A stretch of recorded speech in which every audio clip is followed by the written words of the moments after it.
Hi, it's Mark Owen from Smart PI, editor of Punchline magazine, and welcome to Punchline Talks. Today we're talking apprentices. I'm joined by Clare Vertigen, Managing Director of the Southwest Apprenticeship Company, or fondly known as SWAC. Welcome, Clare.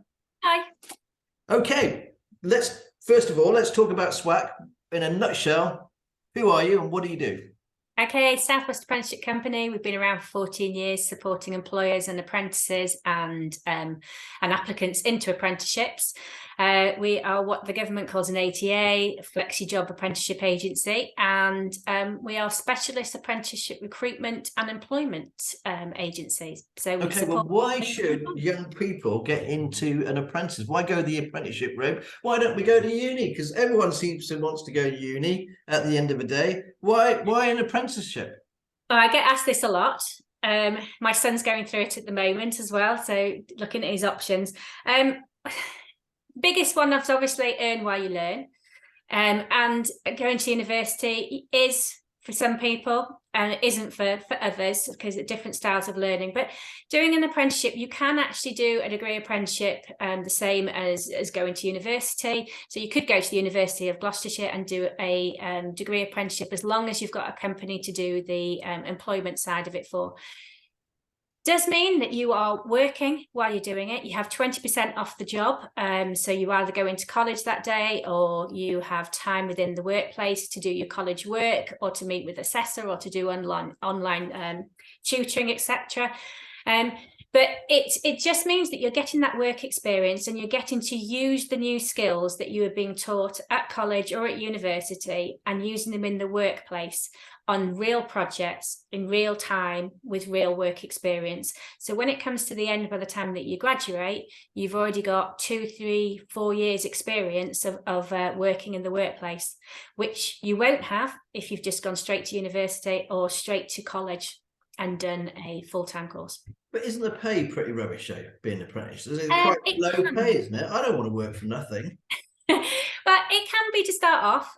From April the 1st, it's the starting wage, minimum starting wage is £5.28. And then after you've been there a year, it goes up to the national minimum wage for your age. So if you're a bit older, which lots of older people are looking at it now, it goes up to the living wage. So, you know, you might have to invest that first year if you are retraining and want to go into something completely different. But what you normally find is that the companies do pay more than that, especially for the higher and more.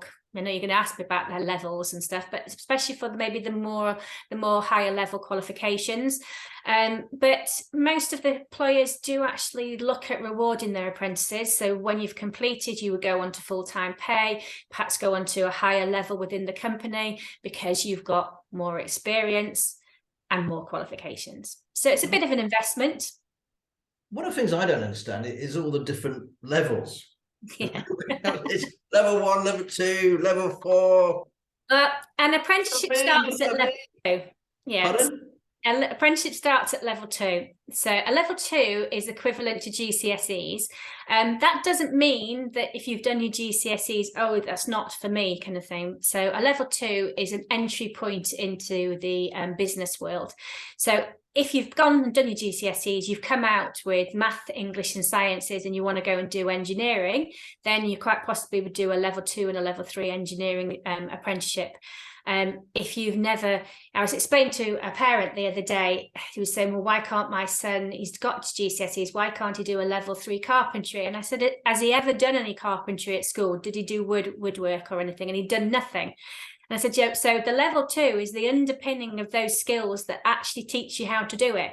So, and then the level 3 obviously is that's equivalent to 2 A levels, but that's, you know, there's more to it than that. So if you were doing a business administration level 3 qualification, then you would be expected to look after a project or a process, etc. So there's more in it. You've got more responsibility than you would do as the entry level 2.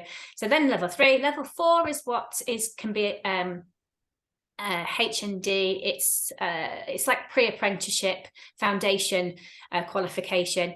So a level 4 there is definitely a lot more training in it, and you would need to be in a higher position within the company. So our apprentice that's Ollie, who's doing his accountancy, he did his level 2, came in, learnt the basics of AAT, did his level 3. The level 4, he is now doing tax returns, he's now doing our management accounts, etc. It's much more in depth, and is like an entry into a degree if you were going to use the apprenticeship route into a degree, into the higher levels.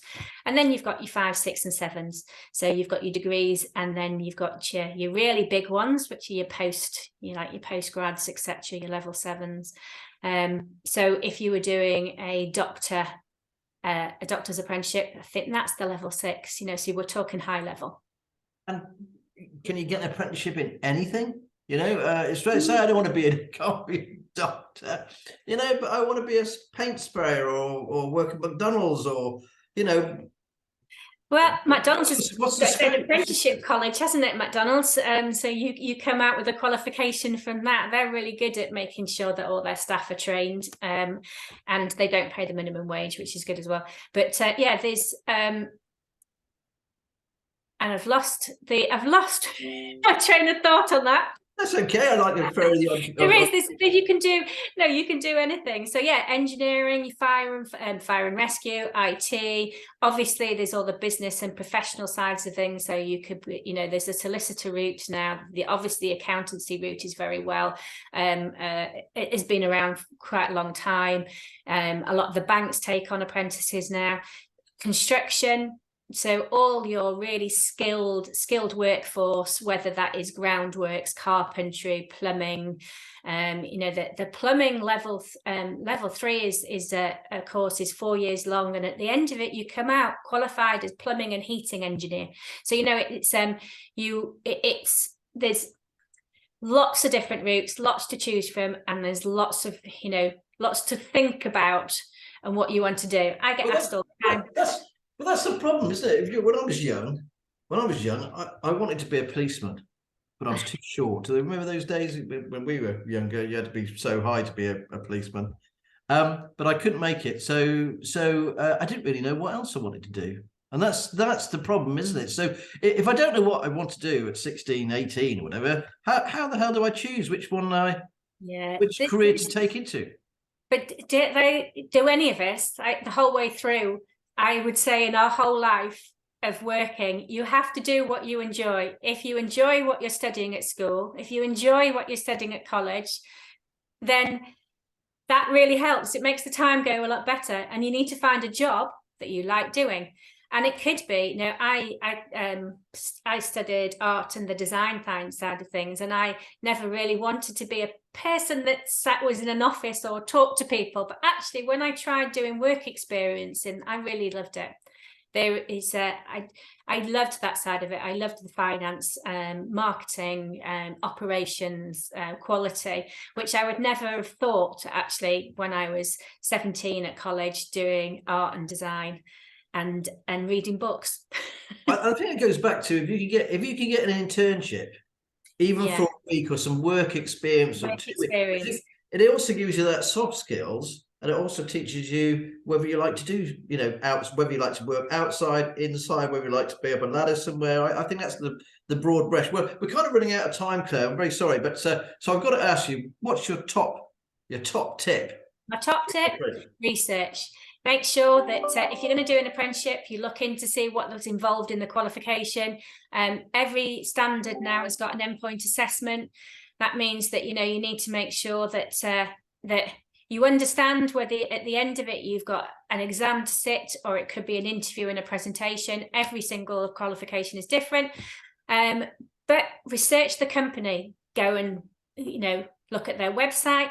Looking to see what they do, etc. Talk to people maybe that work there. Not only does that mean that when you go for the interview, you'll be ahead of everybody else because you know a bit about it, but make sure you want to work for that company. Do they have the right ethos for you? Clare Vertigen, fantastic to talk to you today. Thanks for joining Punchline Talks. Thank you. Bye. Bye.